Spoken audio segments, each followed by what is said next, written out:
Hey, what's going on, everyone? And welcome back to another great epic episode of Just My Opinion Reviews. Got my homie downstairs, Mr. Lamont Tyson. We are here in a non-spoilery forum to talk about Exit Protocol, one of the latest action adventure dramas. Came out November the 7th, this past week, 2025. It is rated R, coming in at 1 hour and 24 minutes. Lamont, don't you like those short movies, those 1 hour and 24 minutes? As soon as you start them, it's over with. You know, you got some good entertainment. Thank you so much for being here, man. Why don't you let the people know how you're doing, your expectations going into this film, and also your joint impressions. Shout out to everybody watching this review. B. Avery works hard, and I'm just glad I can help him lift a little bit.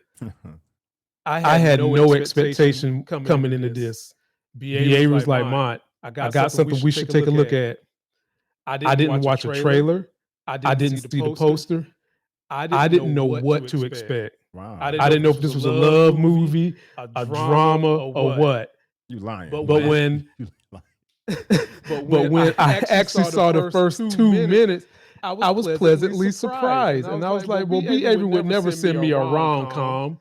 And overall, for this to be a movie that's kind of be like between Tubi, but not Netflix, it's okay. Because it's got a couple of stars in it that I really rocks with, and I enjoy seeing them. Right on, right on. My expectations going into this, I was excited, you know, because I like my action, I like my martial arts, and I like my gunplay. I like my action adventure, all that stuff.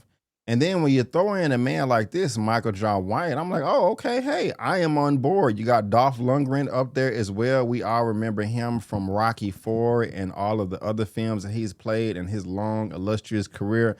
I was like, man, let's do this. I wasn't even thinking about the quality of the movie. Like, is this a large, big production, or is this some type of B or C movie? The production company is Saban Films, and they have delivered some good work. But Lamont, I have to be honest with you.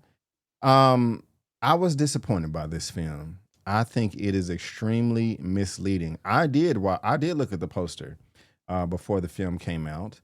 I did look at the trailer, and it did not deliver what was promised, and that's just unfortunate. Now, I'm not saying that this movie is bad, but I'm also not saying that this movie is good either. It is being directed by Mr. Sean Dax Taylor. This is what the gentleman looks like right here. Are you familiar with this gentleman, Lamont? Not at all. Not at all. If we scroll down and look at his filmography, he has directed before Murder Company in 2024, the Christmas classic, The Best Man, Masquerade, Isolation, Bloodworth, and The Gray.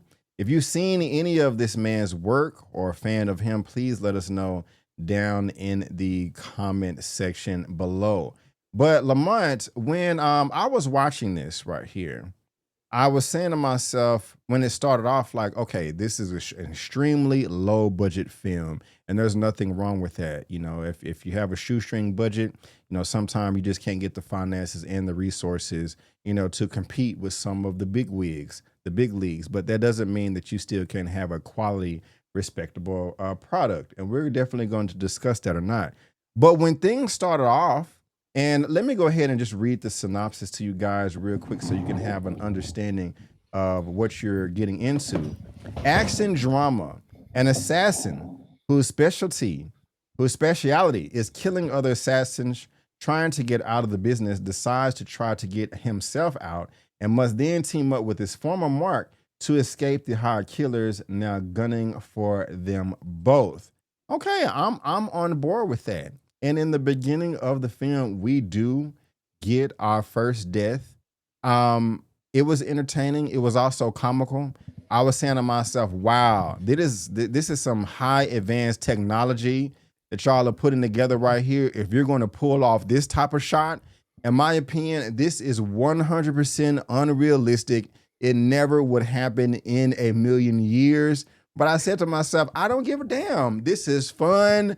This is funny. It's hilarious. I like the bold decisions that they're making. The opening credits of this movie, that I'm not really a fan of opening credits, especially when you have a great opening scene and then there's a title card of the movie and you go to opening credits and then the movie continues. To me, that's jarring. To me, it clocks me out unless the opening credits are telling a story.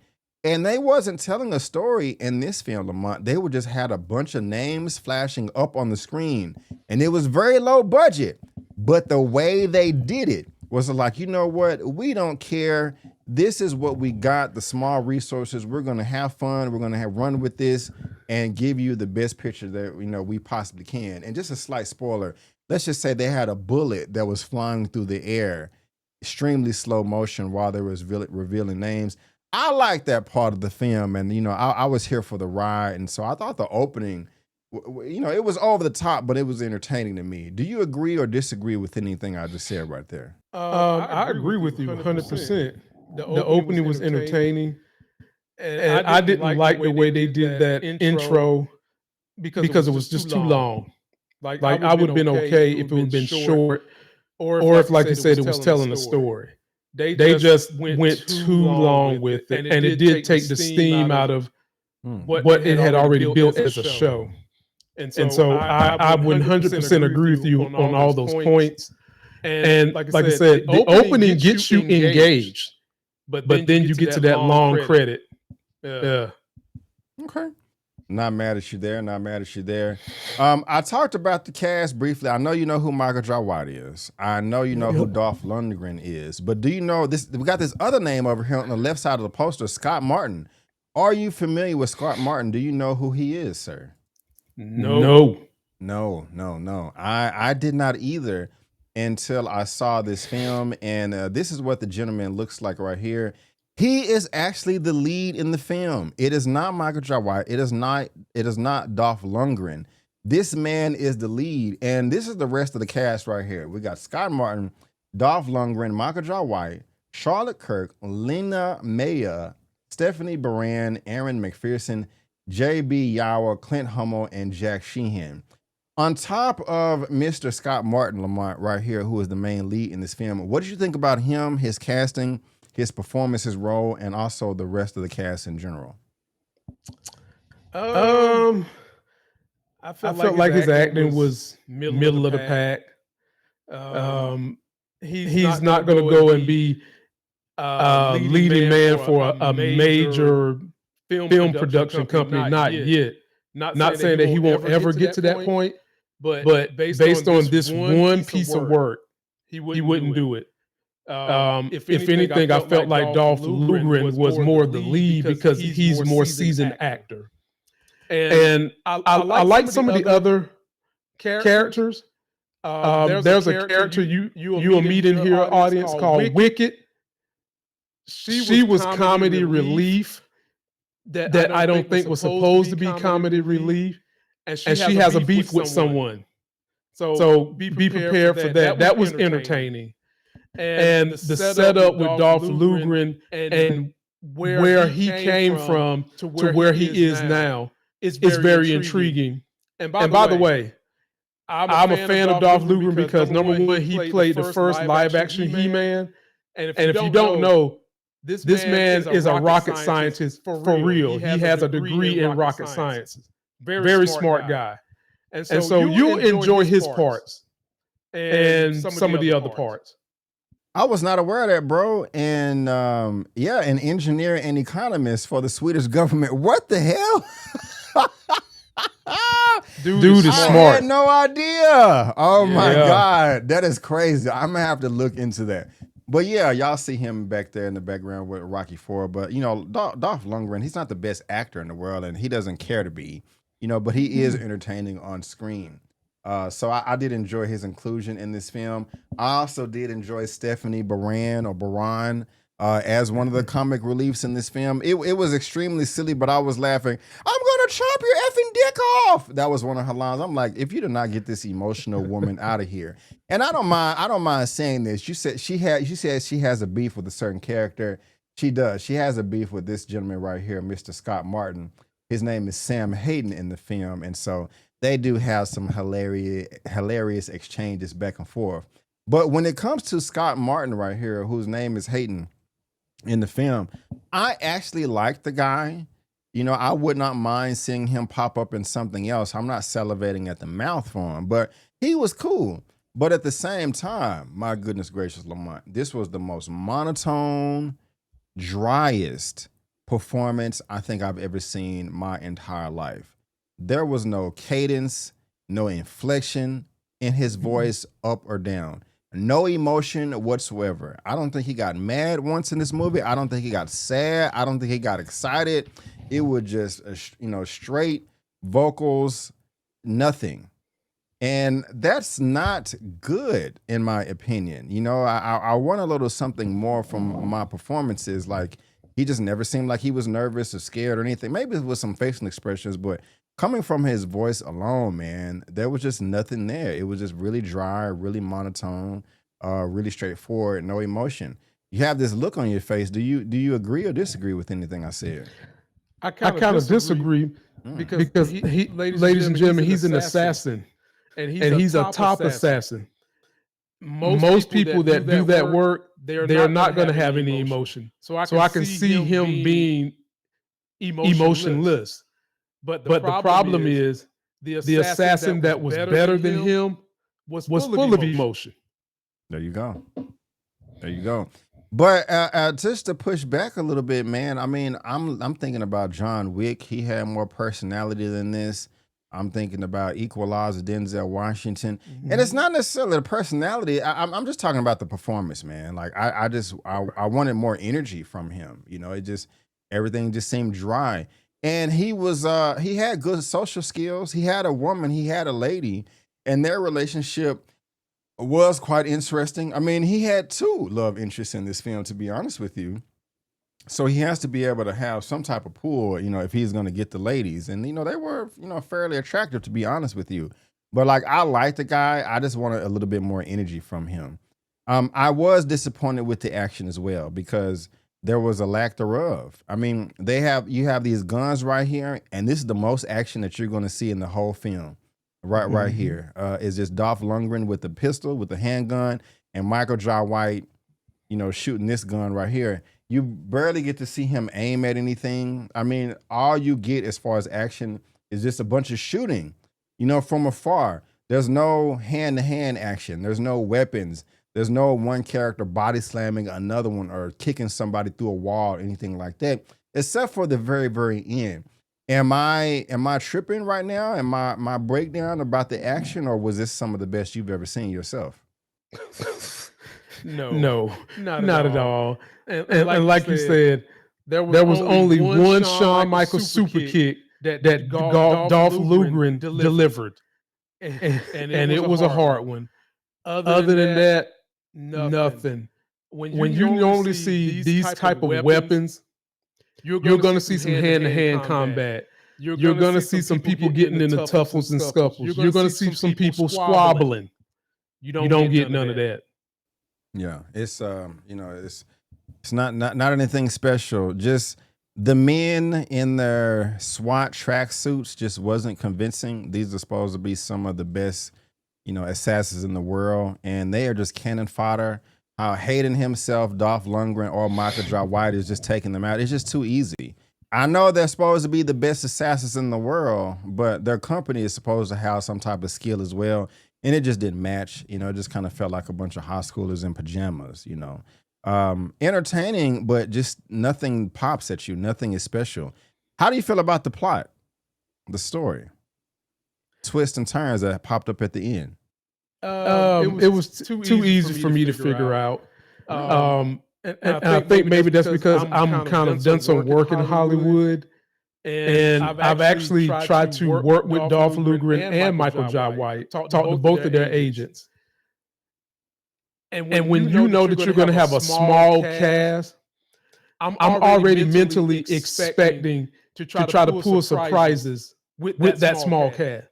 So to me, it wasn't nothing dynamic about the plot. It has some interesting parts, especially when they get to the Dolph Lundgren hideout. But other than that, I really wasn't surprised by anything. I got you. It wasn't predictable to me, to be honest with you. At one point in the first act, I was like, oh, he's going to show up home, and this is what's going to happen. And it didn't happen, and I was surprised. And there was something that happened at the very end that I wasn't expecting either. So that's a bonus right there as well. But there's one more cast member that I do want to ask you about. It's by the name. His name is J.B. Yowell. In the film, he was playing Augustus Shadrin. He's supposed to be the villain, Lamont, and I think that this was the worst casting in the movie. There was just nothing threatening to him at all. It was just a joke. I'm like, why are they following this man's orders? Why is he the man at the top, the final boss, level 10? Why are people afraid of him? Like, what does he have on them that's, he's having people bend at his will? It was that was probably the most disappointing aspect of the film to me. Was that casting. JBR was probably a really nice guy, but as the villain, the King Cobra, the man in charge, no, that was a miss. Am I tripping, or do you agree there? I kind of understand what they were trying to do with him and how they tried to explain him away. Without spoiling, ladies and gentlemen, I'm gonna just do it like this. What we're seeing in the American government right now is a bunch of rich, dumb people thinking that they're smart. That was this guy. And his role didn't call for too much acting for him to do, but what it did call for, he didn't do well. Yeah. And it just highlights how sometimes people who are rich and have acquired power by being rich doesn't mean that they're smart. And that's all I got to say about him. Yeah, I agree. But guys, about this film right here, you got Michael Jai White, you got Dolph Lundgren. Michael Jai White did not throw one punch. He did not throw one kick. All he did is that gun right there. He showed up maybe 2 or 3 times and shot from a distance, and that was it. Same thing with Dolph Lundgren. It was some close-up shootings in the church, and but other than that, there were just really no action, just a little bit of gunplay. The final scene of the movie, there was some physical action between 2 of the characters, but I don't see how that was realistic. It was not. It was just full of plot armor. Like, okay, the good guy is just going to escape for no reason at all, which is completely unrealistic, and just come out on top. And I'm just like, okay, I'm rolling my eyes at this point. I'm glad this movie is only 1 hour and 24 minutes. That's all I have, really, Lamont. Do you have any final thoughts or anything that you want to get off your chest, sir? Wait for when you can watch it somewhere free. So, is this something that you would recommend to the general people out there to watch? If you are a fan of anybody in this film, yeah, I would recommend it. If you are an action junkie, yes.